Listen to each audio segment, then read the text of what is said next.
Yeah. Yeah. You were rumored to be one of the rescue buyers of long-term capital. What was the play there? What did you see? Well, there's a story in the current Fortune magazine, one has Rupert Murdoch's picture on the cover, that tells the whole story of our involvement.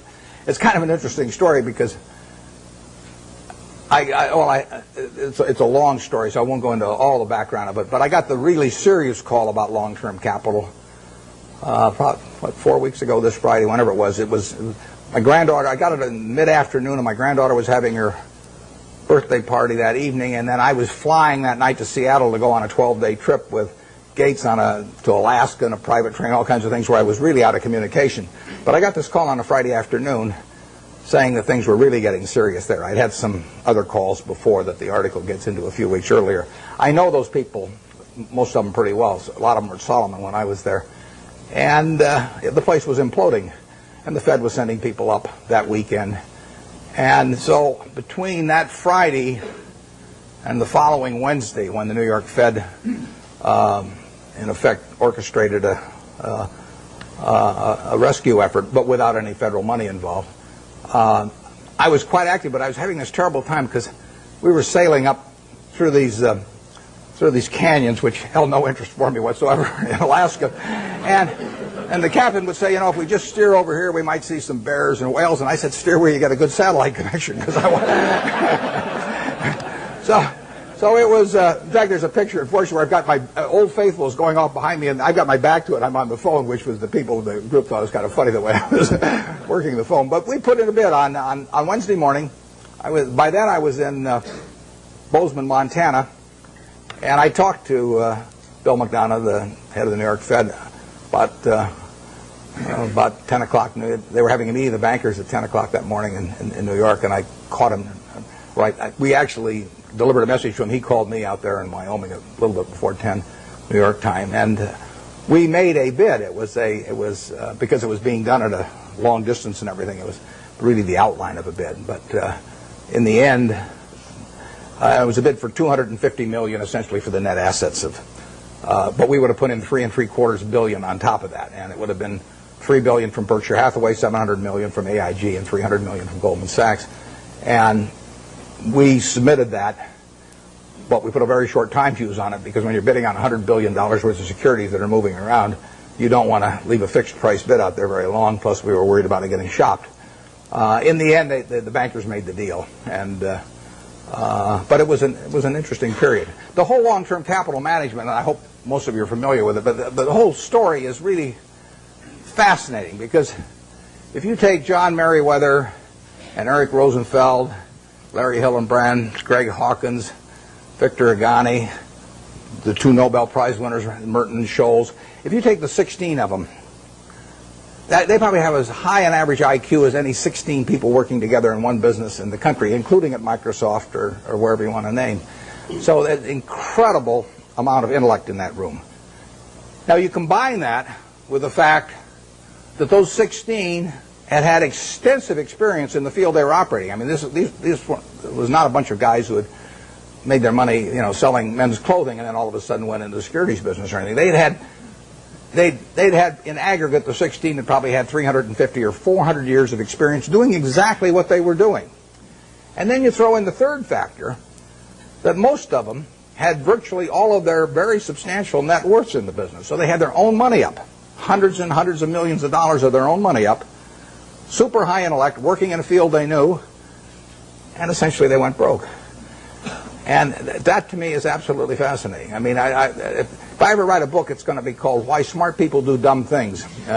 My partner says it should be autobiographical, but this might be an interesting illustration. And these are perfectly decent guys. I respect them, and they helped me out when I had problems with Solomon, and so they're not bad people at all. But to make money they didn't have and didn't need, they risked what they did have and did need. And that's foolish. That is just plain foolish. It doesn't make any difference what your IQ is. If you risk something that is important to you for something that is unimportant to you, it just does not make any sense. I don't care whether the odds are 100 to 1 that you succeed or 1,000 to 1 that you succeed. If you hand me a gun with 1,000 chambers, 1,000,000 chambers in it, and there's a bullet in one chamber, and you said, put it up your temple, how much do you want to be paid to pull it once? I'm not going to pull it. You can name any sum you want, but it doesn't do anything for me on the upside, and I think the downside's fairly clear. So I'm not interested in that kind of a game, and yet people do it financially and without thinking about it very much. There was a great book. It wasn't a great book. It was a great title. There was a lousy book written once with a great title by Walter Gutman. The title was "You Only Have to Get Rich Once." Now, that seems pretty fundamental, doesn't it? What difference if you've got $100 million at the start of the year and you're going to make 10% if you're unleveraged and 20% if you're leveraged 99 times out of 100? What difference does it make at the end of the year whether you've got 110 million or 120 million? Makes no difference at all. I mean, if you die at the end of the year, the guy that writes up the story may make a typo and he may say 110 even if he had 120. So you've got nothing at all. It makes absolutely no difference. It makes no difference to your family. It makes no difference to anything. And yet the downside, particularly managing other people's money, is not only losing all your money, but it's disgrace and humiliation and facing friends whose money you've lost and everything. I just can't imagine an equation that makes sense for. And yet 16 guys with very high IQs who are very decent people entered into that game.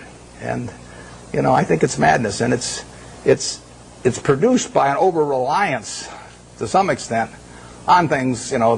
Those guys would tell me back when I was at Solomon, that a 6 sigma event wouldn't touch us, or a 7 sigma event, but they were wrong. I mean, their history does not tell you the probabilities of future financial things happening, and they had a great reliance on mathematics, and they felt that the beta of the stock told you something about the risk of the stock. It doesn't tell you a damn thing about the risk of the stock, in my view. And sigmas do not tell you about the risk of going broke, in my view, and maybe in their view now too.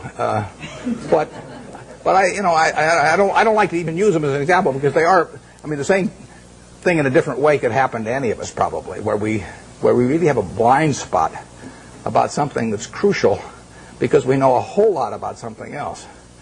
It's like Henry Kaufman said the other day. He said the people that are going broke in this situation are just of two types: the ones who knew nothing and the ones that knew everything. And it's sad in a way. I urge you, in anything, we never basically borrow money. I mean, we get float through our insurance business and to do things, but I never borrowed money. I never borrowed money when I had $10,000 basically, because what difference did it make? I was having fun as I went along, and it didn't make any difference whether I had $10,000 or $1 million or $10 million, except if I had a medical emergency or something had come along like that. But I was going to do the same things when I had a lot of money as when I had very little money. If you think about the difference between me and you in terms of how we live,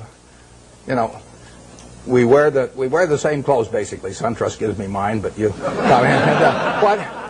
So we wear the same clothes. We eat. We all have a chance to drink the juice of the gods here. But we all go to McDonald's, or better yet, Dairy Queen, and we live in a house that's warm in winter and cool in summer, and we watch Nebraska, Texas. They have them on a big screen. You see it the same way I see it. We do everything. Our lives aren't that different. You'll get decent medical care if something happens to you, and I'll get decent medical care. The only thing we do is we travel differently. I ride around this little plane, and I love it. And that takes money. But if you leave that aside, we travel differently. But other than travel, I think about it. Think, what can I do that you can't do? Now, I get to work in a job that I love, but I've always worked in a job I loved. I loved it when I loved it just as much when it was a big deal if I made $1,000. And I urge you to work in jobs you love. I mean, I think you're out of your mind if you keep taking jobs that you don't like because you think it'll look good on your resume.